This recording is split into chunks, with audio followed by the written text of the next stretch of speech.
নমস্কার বন্ধুরা, প্রেরণা বাংলা মোটিভেশন চ্যানেলের আজকের পর্বে সবাইকে আমন্ত্রণ জানাই। আশা করি সকলে ভালো আছেন, সুস্থ আছেন। জীবনে চলার পথে এই তিনটি জায়গায় কখনো হ্যাঁ বলবেন না। আপনি যদি হ্যাঁ বলেন তাহলে আপনি বিপদে পড়ে যাবেন। কোন তিনটি জায়গা? সম্পূর্ণ ভিডিওটি দেখলে সে কথা আপনারা জানতে পারবেন। তাই ভিডিওটি শেষ পর্যন্ত দেখার অনুরোধ রইল। প্রথম, আপনি এমন কোনো জায়গায় হ্যাঁ করবেন না যার ফলে আপনার জীবনের উদ্দেশ্য বা লক্ষ্য ব্যাহত হয়। আমাদের প্রত্যেকের জীবনের আছে একটা উদ্দেশ্য বা লক্ষ্য, আর বেশিরভাগ ক্ষেত্রেই আমরা এই ভুলটা করি যে আমরা আমাদের জীবনের উদ্দেশ্য সম্পর্কে না ভাবনা চিন্তা করেই কাজে লেগে পড়ি। সংসারের স্রোতে গা ভাসিয়ে দিতে আমরা এতটাই অভ্যস্ত যে ভাসতে ভাসতে কোন তীরে গিয়ে যে আমাদের তরি ঠেকবে তা ঠিক বুঝতেই পারি না। আর যার ফলে আমাদের যেখানে না করা উচিত সেখানেই হ্যাঁ করে বসি, আর তাতেই আমাদের জীবনের উদ্দেশ্য বা লক্ষ্য পূরণে আমাদের অসুবিধার সৃষ্টি হয়। দক্ষিণেশ্বরে একদিন মা খাওয়ার থালা নিয়ে ঠাকুরের ঘরের সিঁড়ি থেকে বারান্দায় পা দিয়েছেন। ঠিক এমন সময় কোথা থেকে একজন মহিলা ভক্ত এসে মার হাত থেকে খাবারের থালাটি নিয়ে ঠাকুরের সামনে রেখে চলে গেল। আসনে বসে ঠাকুর আহার গ্রহণ করতে বেশ আপত্তি জানালেন। মায়ের অনুরোধে কিছুটা নরম হয়ে বললেন, আর কোনোদিন কারো হাতে তুমি থালা দেবে না বলো। মা হাত জোর করে ঠাকুরকে বলেছিলেন, তা তো আমি পারবো না ঠাকুর, তোমার খাবার আমি নিজেই নিয়ে আসব, কিন্তু আমায় মা বলে চাইলে আমি তো না দিয়ে থাকতে পারবো না। আর তুমি তো শুধু আমার ঠাকুর নও, তুমি যে সকলের। কিন্তু সেদিন মায়ের এই না শুনেও ঠাকুর প্রসন্ন চিত্তে আহার করেছিলেন। মায়ের এই নায়ের মধ্যে লুকিয়েছিল মায়ের মাতৃভাব, কারণ মায়ের নিজের মুখেরই কথা। মা সত্য জননী, কথার কথা মাও নন, গুরুপত্নীও নন, মা সকলের। সেদিন যদি মা ঠাকুরের কথায় হ্যাঁ করতেন তাহলে মায়ের এই বাণী যে মিথ্যে হয়ে যেত। আর সেই জন্যই তো মায়ের এই না বলার সুর এবং তার অন্তর্নিহিত কারণটি ঠাকুরের প্রাণে যে তরঙ্গ তুলেছিল তা আঘাতের ছিল না, বরঞ্চ তা ছিল আশ্বাসের, তা ছিল শান্তির। দ্বিতীয়, আপনি সেখানে না করুন যেখানে আপনি দেখবেন যে আপনার শক্তির অযথা অপব্যবহার হচ্ছে। কারণ আপনার জীবনের উদ্দেশ্য বা লক্ষ্যকে পূর্ণ করতে হলে আপনার প্রয়োজন পরিশ্রমের। তাই অন্যকে খুশি করার জন্যে বা অন্যের মন রক্ষার জন্যে আপনি আপনার ভেতরের শক্তি অযথা খরচ করবেন না। তাদের অনুরোধকে হ্যাঁ বলবেন না, না বলতে শিখুন। আপনি যদি আপনার শক্তি অযথা খরচ করে ফেলেন তাহলে আপনি আপনার জীবনের উদ্দেশ্য পূর্ণ করতে পারবেন না। আপনার জীবনের সময়টি আপনি অযথাই নষ্ট করে ফেলবেন। অন্যের অনুরোধে হ্যাঁ বলে দিলাম, অর্থাৎ অন্যের ইচ্ছে স্রোতে গা ভাসিয়ে দিলাম। যখন যেমন ইচ্ছা হলো তাই করলাম। এতে তো জীবনের উদ্দেশ্য সাধন ব্যাহত হয়। জীবন অর্থে গড্ডারিকা প্রবাহে গা ভাসিয়ে দেওয়া নয়, জীবন অর্থে সাধনা। জীবনের একটি উদ্দেশ্য বা লক্ষ্যকে নিয়ে নিরন্তর সাধনা। আর এই সাধনায় সিদ্ধিলাভ করার জন্য যেটি সবথেকে বেশি প্রয়োজন তা হলো নিষ্ঠা আর বিশ্বাস। এই বিশ্বাস থাকবে নিজের ওপরে। আপনার যদি আপনার উদ্দেশ্য বা লক্ষ্যর ওপরে ভরসা থাকে তাহলে আপনার আত্মবিশ্বাস প্রবল হবে। জীবনের উদ্দেশ্য বা লক্ষ্যে স্থির থাকাই তো সাধনা। আর এই সাধনা কিভাবে করতে হয় সে কথা বলেছেন ঠাকুর রামকৃষ্ণ পরমহংসদেব।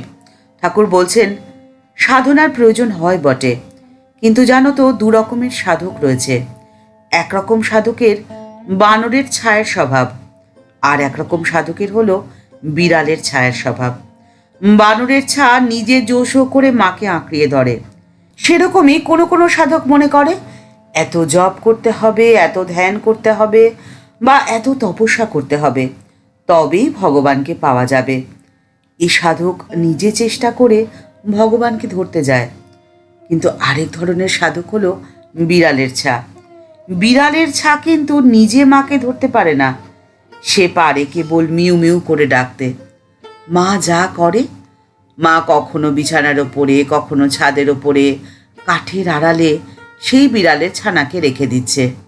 মা তাকে মুখে করে এনে এখানে ওখানে নিয়ে রাখে। সে নিজে তো মাকে ধরতে জানে না। সেরকমই কোনো কোনো সাধক নিজে হিসাব করে কোনো সাধন করতে পারে না।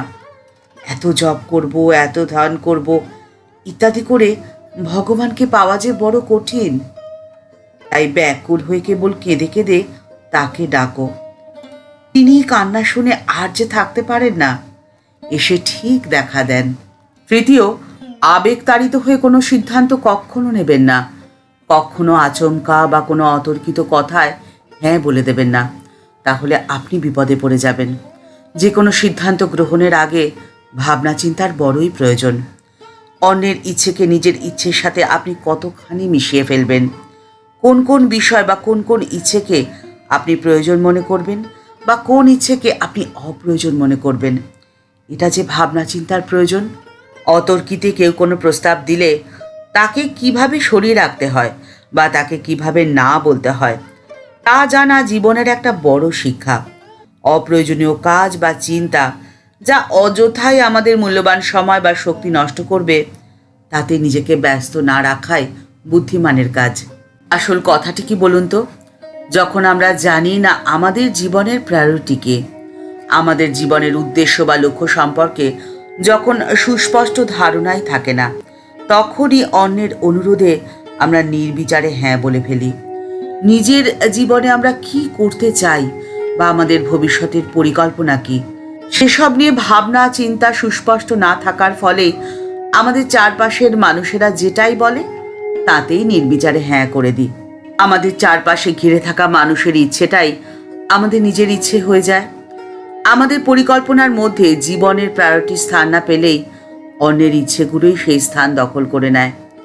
কিন্তু এর অর্থ এটাই না যে আমাদের স্বার্থপর হতে হবে, বরং অনেক ক্ষেত্রেই দেখা যায় হ্যাঁ বলার থেকে না বলাটাই অনেক বেশি মঙ্গলজনক, কল্যাণকর। সে তার নিজের জীবনের জন্য, তার পরিবারের জন্যে বা সমাজের জন্যে, যে কোনো ক্ষেত্রেই হোক। তাই ভাবনা চিন্তা করে হ্যাঁ বলুন। সব জায়গায় হ্যাঁ কখনো বলবেন না, বিপদে পড়ে যাবেন। ঠাকুর, মা ও স্বামীজির আশীর্বাদের হাত যেন থাকে আপনার মাথার ওপরে, আর আপনার জীবন যেন প্রশান্তিতে পরিপূর্ণ হয়ে থাকে। ঠাকুরের কাছে এই কামনা করে আজকের পর্ব এ পর্যন্তই। দেখা হচ্ছে পরের পর্বে। ভিডিওটি যদি ভালো লেগে থাকে তাহলে তা শেয়ার করার অনুরোধ করছি। আর এই চ্যানেলটি ভালোবেসে যারা এই পরিবারের সদস্য হয়ে গেছেন তাদের জানাই ভালোবাসা, শ্রদ্ধা ও প্রণাম। যারা এখনও এই চ্যানেলটি সাবস্ক্রাইব করেননি তাদের কাছে বিনীত অনুরোধ রইল চ্যানেলটি সাবস্ক্রাইব করে বেল বাটনটা ক্লিক করে দিয়ে অল বাটনটিতে ক্লিক করে দেওয়ার জন্য। তাহলে এই চ্যানেলে ভিডিও আপলোড হওয়ার সাথে সাথেই আপনার কাছে নোটিফিকেশন চলে যাবে। সবাই ভালো থাকবেন, সুস্থ থাকবেন। আর এই ভিডিওর উপস্থাপনা যদি আপনাদের ভালো লেগে থাকে তাহলে একটি লাইক দিয়ে আমাদেরকে অনুপ্রাণিত করার অনুরোধ রইল। আর আপনাদের মূল্যবান মতামত কমেন্টস বক্সের মধ্যে জানাতে ভুলবেন না।